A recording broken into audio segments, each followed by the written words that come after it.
ભાવનગર જિલ્લાના મહુવા તાલુકાના કોંજણી ગામે રહેતા પશુપાલકની ગાય આકર્ષણનું કેન્દ્ર બની છે, કારણ કે સામાન્ય રીતે પશુ જ્યારે બચ્ચાને જન્મ આપે છે ત્યારથી જ તેમાંથી દૂધ ઉત્પાદન થવાની શરૂઆત થતી હોય છે.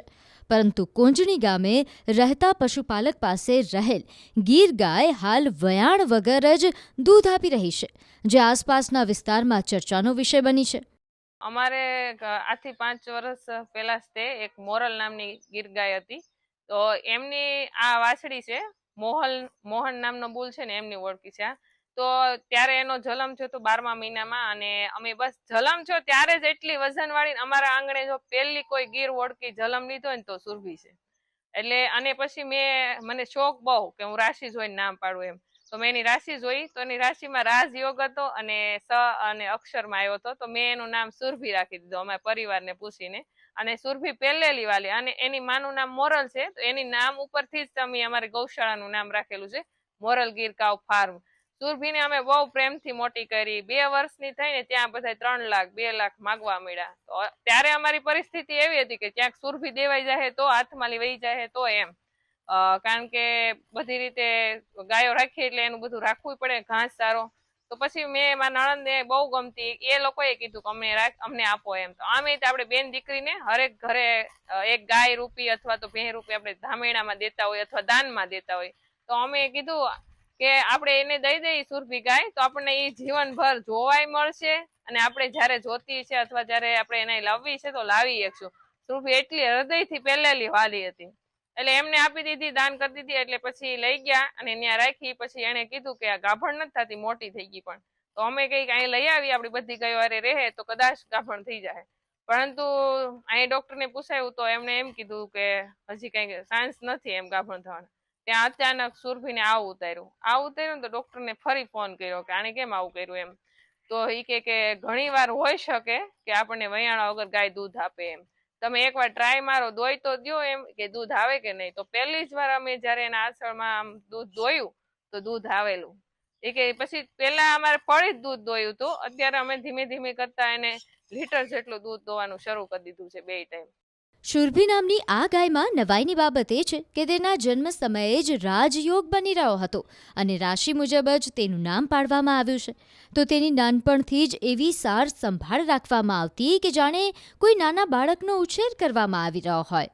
આ વાછડી માટે એક અલગ ગાય રાખવામાં આવી હતી, જેનું તે દૂધ પીને ઉછરી શકે. આજે આ ગાય વયાણ કે ગાભણ વગર દૂધ આપી રહી છે. પશુપાલનમાં તો છેલ્લા 7-8 વર્ષથી અમે જોડાયેલા છીએ. 2017ની સાલથી. પહેલા સ્ટાર્ટની અંદર તો એક ગાય રાખતા, અને પછી એમાંથી ધીમે ધીમે ગાયો ઘણી બધી વધારી. અને પછી એક અમારી પાસે મોરલ નામની ગાય હતી, જે અમારું આ ફાર્મ છે ને એ મોરલ ગીરકાવ ફાર્મ નામથી છે. તો એમાંથી અમને જે એક વાછડી મળી હતી, અને એ વાછડી જ્યારે જન્મીને ત્યારે તેનું હાડ એવડું હતું કે આમ આપણે જોઈએ તો આપણને માનંદ થઈ જાય કે નહીં, આ કંઈક અલગ જ આપણને કુદરતની રૂપથી આપણને આપ્યું છે એમ. તો એ રીતે એ વાછડીનો અમે દેખભાલ પણ બહુ સારી રીતે કર્યો હતો.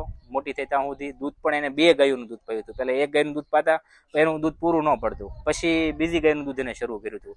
એટલે 2 ગાયોનું દૂધ પી અને એ વાછડી મોટી થઈ હતી. અને મોટી થઈ પછી અમને એવો વિચાર આવ્યો કે આપણી પાસે જો રહે ને તો આપણી પરિસ્થિતિ ત્યારે બહુ નબળી હતી. એટલે એ પરિસ્થિતિની અંદર અમને કદાચ ને પૈસાની જરૂર પડી તો આપણી પાસે શું હોય કે ભાઈ ગૌધન છે તો એકાદું ઓલું કરીને બીજી ગાયોને પણ આપણે હાંસવી પડે, એટલા માટે બીજું તો કંઈ ઓપ્શન ન હોય. તો પછી અમે એવું વિચાર્યું કે આપણે આ બેનને આપી દઈએ, જેથી કરીને આપણે વેચી પણ ન વેચી અને બેનના આંગણે રહી તો ગમે ત્યારે આપણે જોવી હોય તો એને જોઈ વેચીએ. અને ક્યારેક એવો સમય આવ્યો હોય તો આપણે એનું બીજી કઈ વાછડી હોય તો એને આપણે અહીંયા લાવી છીએ, એટલે આપણો વેલો પણ હસવાઈ રહે એમ.